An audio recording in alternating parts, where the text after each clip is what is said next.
Drive ചെയ്യുന്ന സമയത്ത് സെക്കൻഡുകൾക്ക് വളരെ വലിയ മൂല്യമാണ് നമുക്കുള്ളത്. പല ആക്സിഡൻറ്റുകൾ സംഭവിക്കുന്നതിന് മുമ്പ് 2-3 സെക്കൻഡ് നമുക്ക് രക്ഷപ്പെടാനുള്ള ഒരു ചെറിയ പഴുത് അവിടെ ഉണ്ടായിരിക്കാം. പക്ഷെ ആ സമയം നമുക്ക് വിനിയോഗിക്കാൻ കഴിഞ്ഞെങ്കിൽ മാത്രമേ നമുക്കതിൽ നിന്ന് എസ്കേപ്പ് ആവാൻ പറ്റുള്ളൂ. ചെറിയ ഒരു ഉദാഹരണം പറഞ്ഞുതരാം. ഒരു 60 കിലോമീറ്റർ സ്പീഡിൽ നിങ്ങളൊരു വാഹനം ഓടിക്കുകയാണെങ്കിൽ ആ സമയത്ത് ആ വാഹനം ഒരു സെക്കൻഡിൽ എത്ര ദൂരം സഞ്ചരിക്കും നിങ്ങൾ ചിന്തിച്ചിട്ടുണ്ടോ?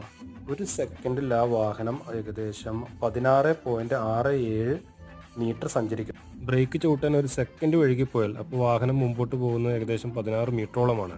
രണ്ട് വാഹനങ്ങൾ 60 കിലോമീറ്റർ സ്പീഡിലാണ് സഞ്ചരിക്കുന്നതെങ്കിൽ ഈ രണ്ട് വാഹനങ്ങൾക്കും ഇടയിലുള്ള ഗ്യാപ്പ് 16x2, അതായത് 33 മീറ്റർ എങ്കിലും മിനിമം അകലം പാലിച്ചിരിക്കണം രണ്ട് വാഹനം സഞ്ചരിക്കുന്ന സമയത്ത്.